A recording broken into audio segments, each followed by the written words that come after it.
Bonjour à tous, bonjour à toutes, j'espère que vous allez bien. Moi ça va malgré la chaleur. L'autre jour, je regardais mes mails et j'ai eu une notification de LinkedIn. Et par curiosité, je suis allée voir ce qu'il y avait de nouveau là-dessus.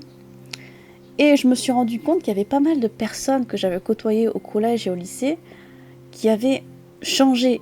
Mais quand je dis changer, c'est pas seulement de position sociale, comme les gens aiment bien l'appeler, mais physiquement changer. C'est pas une affaire de coupe de cheveux, de maquillage ou je ne sais quoi, ça on s'en fout.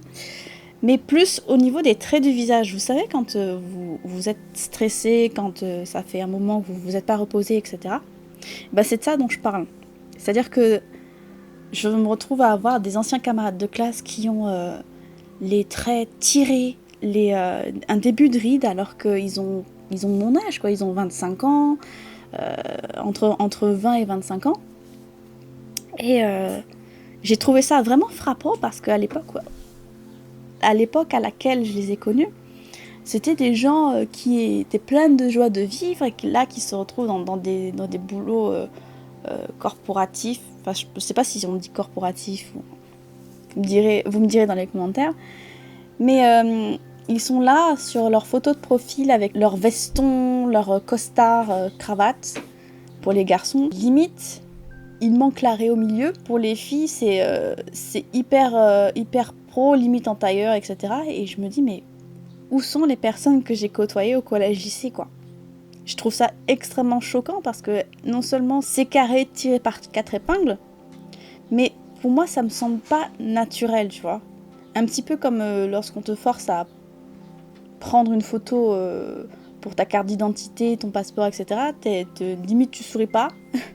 Et tu bouges pas, t'es là comme si on t'avait mis un balai dans les fesses. Je ne dis pas ça pour me moquer d'eux, c'est juste que je constate à quel point la vie active a des traces qui viennent se mettre sur le visage des gens. Et ça me fait peur. Ça me fait peur parce que ces gens-là ont un travail dit conventionnel qui ramène une telle somme par mois, qui leur permet d'économiser pour tel ou tel projet. Mais à quel prix ? Parce qu'après, quand je retrouve mes potes, qui sont déjà dans la vie active, eux, parce que là je vous parle de connaissances que j'ai pas vues depuis longtemps, mais quand je regarde mes potes qui sont dans la vie active depuis 5-6 ans, je me dis, mais c'est quand même dingue, hein. Alors je ne doute pas qu'ils aiment ce qu'ils font, mais quand je les regarde, je me dis, mais j'aimerais pas faire la même chose, j'aimerais pas avoir ce boulot dit conventionnel, rentrer dans les clous juste pour pouvoir gagner de la thune, parce que ça me correspond pas. Après, chacun son choix de vie, mais je ne me vois pas sacrifier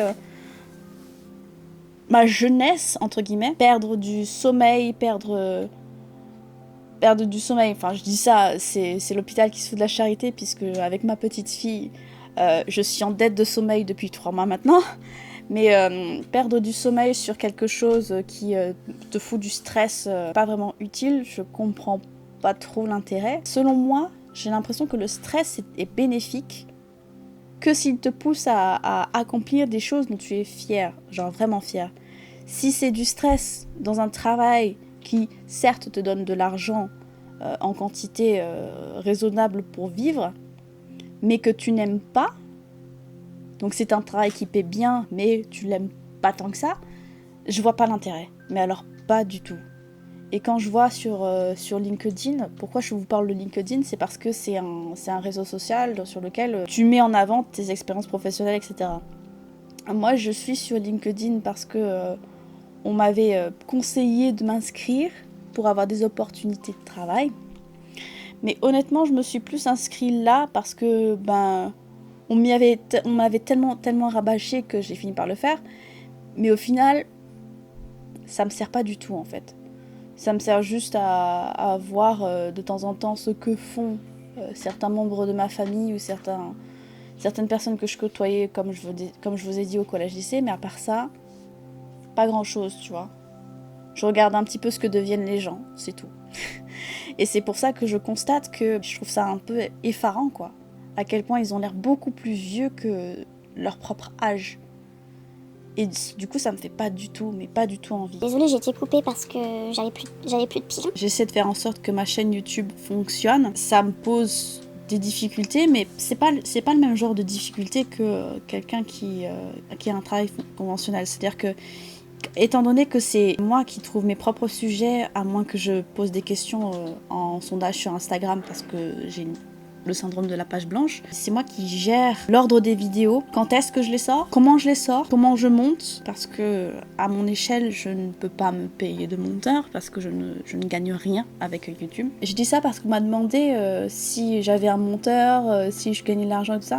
En fait, si vous n'avez jamais eu de chaîne que vous avez essayé de monétiser, pour être monétisé, il faut que vous ayez au minimum 1000 abonnés et 4000 heures de visionnage sur un an. C'est-à-dire que, mettons qu'aujourd'hui, on est le 24 juin. Du 24 juin 2021 au 24 juin 2022, il faut que tu aies 4000 heures de visionnage sur toute ta chaîne dans ce laps de temps, ainsi que 1000 abonnés.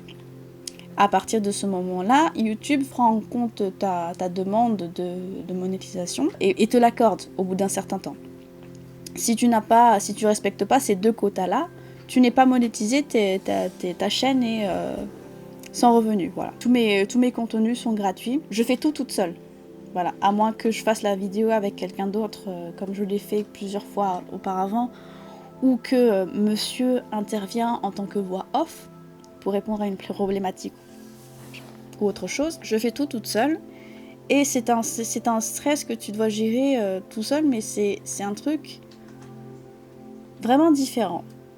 Vraiment différent. Et après, il y a la question de se dire que YouTube, c'est un travail ou c'est pas un travail. C'est un travail à partir du moment où tu t'investis. Tu investis de l'énergie, tu investis de l'argent dedans. C'est un travail. Même s'il te rapporte pas grand-chose sur l'instant T, dans le futur, il te rapportera quelque chose. Il suffit juste de persévérer. Il y a énormément de youtubeurs plus influents que moi qui ont répondu à la question. Mais moi, ça m'a coûté, à mon échelle, à ma petite échelle, ça m'a coûté du matos. Ne serait-ce que pour mon micro, là, mon micro tout seul, m'a coûté 100 balles. Je filme avec mon téléphone portable qui a dû coûter quasiment 200 balles. Et mon trépied, 30 €. Donc vous faites le calcul, déjà ça fait un petit budget, quoi. Et j'ai pas eu les trois en même temps. C'est-à-dire qu'au début de ma chaîne, je suis désolée pour le bruit, il y a quelqu'un qui a décidé de faire ses travaux juste maintenant. Au début de ma chaîne, j'utilisais un vieux portable que j'avais depuis à peu près 10 ans et qui avait une qualité pas terrible. Je sais pas si vous avez vu mes vidéos au tout début, mais c'était un peu flou, c'était pas très fluide. Alors que maintenant, j'ai aucun problème puisque c'est pas du tout le même appareil. Et j'ai eu mon micro en juin 2019. Donc à partir de là, le son a été potable. Sinon, au niveau du matériel, j'avais ma ring light que j'utilise quand il fait nuit ou quand il n'y a pas une luminosité qui est extra. La ring light a dû coûter genre 30-40 €. Donc vous faites le calcul. Mais tout ça, c'est du travail parce que ça m'a demandé de l'investissement, tu vois. Sur quasiment 3 ans, j'ai dépensé, je sais pas, je vous ferai la somme là parce que j'ai la flemme de calculer. L'investissement le plus coûteux, entre guillemets, c'est celui de l'intellectuel, celui de la psychologie, c'est-à-dire que trouver des idées, savoir quoi dire, savoir quoi faire. Parce qu'à la base, j'ai commencé YouTube en tant que thérapie, parce que je voulais aider les personnes qui avaient galéré sur différents sujets, comme moi j'ai pu le faire quand j'étais beaucoup plus jeune. Ce qui fait que, typiquement, à chaque fois que je sorte une vidéo, c'est pour un but précis, c'est-à-dire que soit c'est quelque chose qui me tient énormément à cœur, soit c'est quelque chose que je trouve nécessaire pour une partie de ma communauté, notamment mon contenu sur le NoFap par exemple, ou bien le contenu sur la grossesse et tout ça, parce que je me suis dit qu'il y avait probablement des filles dans l'eau qui se demandaient comment est-ce que tu fais lorsque tu fais le NoFap et tout ça pour gérer tes hormones lors de la grossesse, etc. Donc, j'en ai parlé un petit peu dans mes vidéos grossesse. À chaque fois, il y a un but derrière. Et la ligne continue, c'était à chaque fois que tu as quelque chose que tu brûles d'envie de dire, fais une vidéo. fait une vidéo parce que sinon je saoule absolument tout le monde dans mon entourage parce que je peux pas la fermer sur certains sujets, tu vois. Une fois que j'ai terminé de faire une vidéo qui m'a demandé le montage, etc., etc., je suis vidée et je me sens soulagée parce que c'est un travail efficace. J'ai réussi à sortir tout ce que j'avais à dire dans cette vidéo. Il y a ma fille qui est en train de jouer à côté. Et c'est pour ça que je fais YouTube, parce que je donne aux gens et je me soigne entre guillemets en même temps. C'est-à-dire que là maintenant je vais beaucoup mieux depuis plus de 2 ans, mais je continue de le faire parce que j'ai toujours cette envie de partager avec les gens. J'ai toujours envie de faire découvrir des choses et c'est pour ça que je ne compte pas terminer ma chaîne YouTube. Même si je fais des pauses de plus ou moins longtemps, c'est typiquement parce que j'ai rien à dire. Je ne trouve pas de sujet intéressant, donc je ne fais pas de vidéo parce que je préfère faire ça bien plutôt que de faire ça juste pour combler les trous. Après, ça se peut que je fasse des vidéos divertissement comme ça, comme j'ai pu le faire avec Mika l'année dernière. Mais il y a toujours un but derrière. Et je pense que si vous me suivez depuis un certain temps, vous l'avez déjà remarqué. Mais voilà, je considère ça comme un travail, même si je ne suis pas rémunérée. C'est quand même un travail. Parce que je m'investis énormément là-dedans. Même quand je ne travaille pas, entre guillemets, parce que je ne tourne pas de vidéos, parce que je ne monte pas, je réfléchis toujours à des sujets de vidéos que je pourrais aborder, qui pourraient vous être utiles aussi. Mais quand je me dis que ça n'a pas de but significatif, je me dis, c'est pas la peine de le faire, je vais juste buter pendant des heures, donc autant ne pas faire cette vidéo. Tu vois ce que je veux dire? C'est pour ça que je dis que c'est un travail, tu vois. C'est pas la même chose qu'un travail conventionnel, c'est pas pareil que les gens qui se vendent sur LinkedIn, etc. Mais c'est toujours un investissement. Je ne pense pas qu'on ait à rougir de le faire. Je vous dis à plus dans une prochaine vidéo. Salut!